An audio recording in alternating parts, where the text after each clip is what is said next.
Then after 3 years later, he moved to Shantung. Shantung people, the military governor of Shantung invited him to Shantung to teach. But northern China at that time was all warlords, people just against rising, against the Manchurians, the emperors get away, the revolutionary nationalist government not that strong, so the local military governors are taking power. So after he went there for 3 years, he just get tired of the Chinese people fighting Chinese people, So he go to Shanghai. He quit all those good jobs. Go to Shanghai, go to work for the Jingwu Association. At that time, Jingwu started. Jingwu is Fort Yunjian, the Mizong famous master. Bruce Lee did a movie about him, and at that time, there's Mizong master, and the association called Jingwu Association opened in Shanghai. So he go there, teach there. After he teach there for 1 or 2 years, and maybe longer, I don't exactly know what time, something around that time, and Hong Kong South China Athletic Association and Jingwu's were instructors. So they go to Shanghai headquarters to ask them. So they sent Master Yi. They recommend Master Yi. So they invite the master to Hong Kong, teach in Jingwu, and then in the South China Athletic Association. And that's in 1935. Wow. 1935. So Master is born in 1885 something. He's those like last Mohicans, and he really used to Kung Fu in the cold weapon time. For feel the blood on the blade of the sword. And I'm so lucky, and he lived long enough I can learn from him. In 1957, around 57, 58, I'm around 12 years old, and my family moved from Shanghai to Hong Kong, and I go to the school called New Medford College, and in that school, and I was 6th grade or 7th grade or 7th grade, 6th grade or 7th grade at that time, and I got a classmate doing that, so I learned from him. He's my friend with him, so he started teaching. Then I saw, as I told you before, his first teaching Hong Kong in Hong Kong, southern China. Hong Kong is very famous, and I learned some Hong Kong from him. But when one day, years later, I saw him do the Kung Li Kun, first of all, I just got interested in that. Talked to him, I couldn't get out, ask him, so he took me over there. I learned from him. So I go to the South China Athletic Association. So that's how I started my Mizong Lohan. And so your classmate brought you there. And did your parents know that you were learning Kung Fu? Chinese parents, they want the kids to study. Math and English, especially my English moved to Hong Kong. I don't even know ABCD. And they're in 5th grade, 6th grade, they already started teaching you everything in English, history, math, so they want me to study those. So they don't really know too much me about, I want to do Kung Fu, So I go to learn Kung Fu, At that time, because South China Athletic Association, the soccer team, they sponsored Master Yi, They pay Master his salary, and also all the students had to pay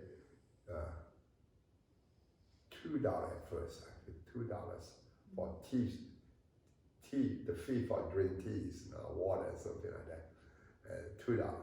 And my mom at that time gave me $3 a month, 10 cents a day for me to buy some water, something, snacks, something.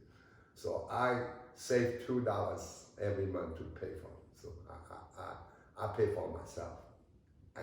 And I go there and learn Kung Fu and walk there every day, every other days, because Monday, Wednesday, Friday, Tuesday, Thursday, Saturday, something like that. And Monday, Wednesday, Friday, maybe, I forgot exactly which day. Monday, Friday, maybe Tai Chi, Tuesday, Thursday, Saturday is Kung Fu. Every afternoon, you start off from the class time is 8 to 10 or something. something like that. So after that comes, I walk there, the Kung Fu.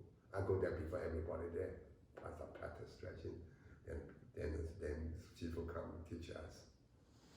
And sometimes we see the assistant instructor come help say we teach. Right. Yeah. Then after class finish, we stay after.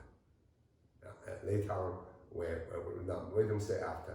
Later on, until 1965 and 62, I think, Master Yi passed away, and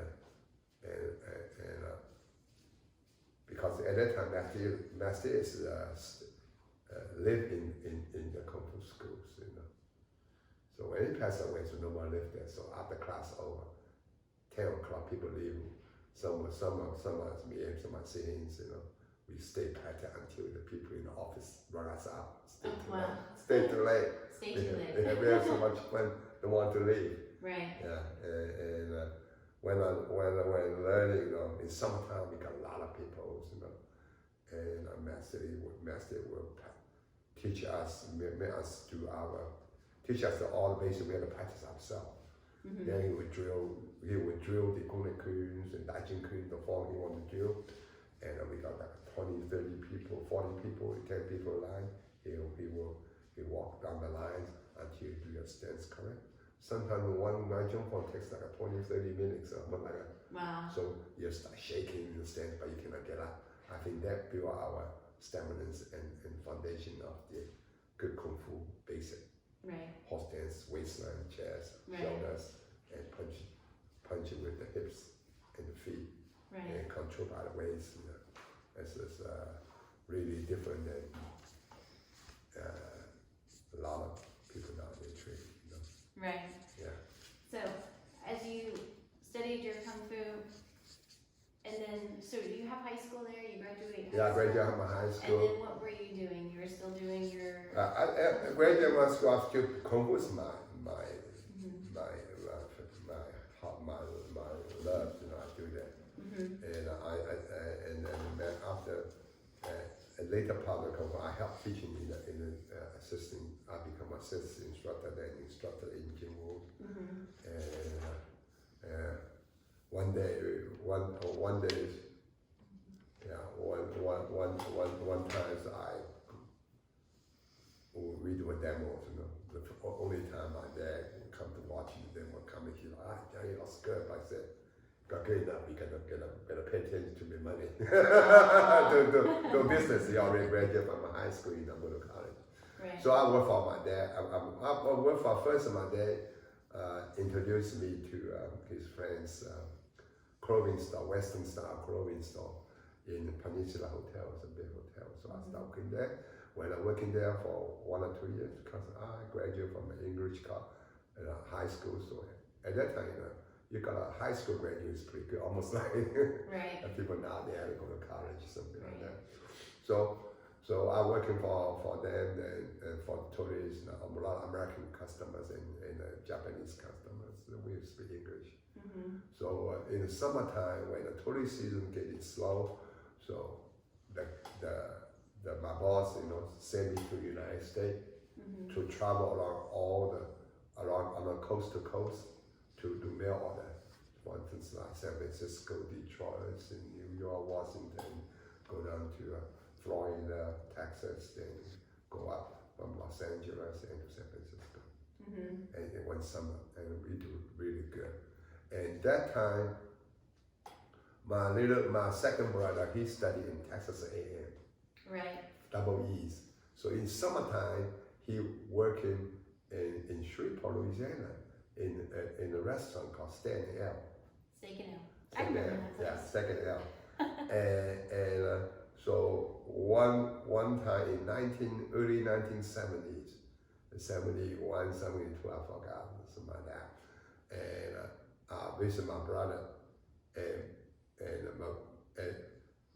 at that time, he introduced me to his boss son called Mr. Parker Turner. I said, my older brother come, he know Kung Fu. And Parker gets excited. You know why he gets excited? It's because Bruce Lee. And so I come to the United States teach Kung Fu, changed my whole life. Maybe with the help of Bruce Lee. I don't know him personally, but I saw him, but no, just acquaintance. And Bruce Lee made Kung Fu famous in his made American interested in Kung Fu, Chinese martial arts Kung Fu, in his first, I think maybe it's the first TV show, Green Hornet. The Green Hornet, yes. Yeah. That's So. right.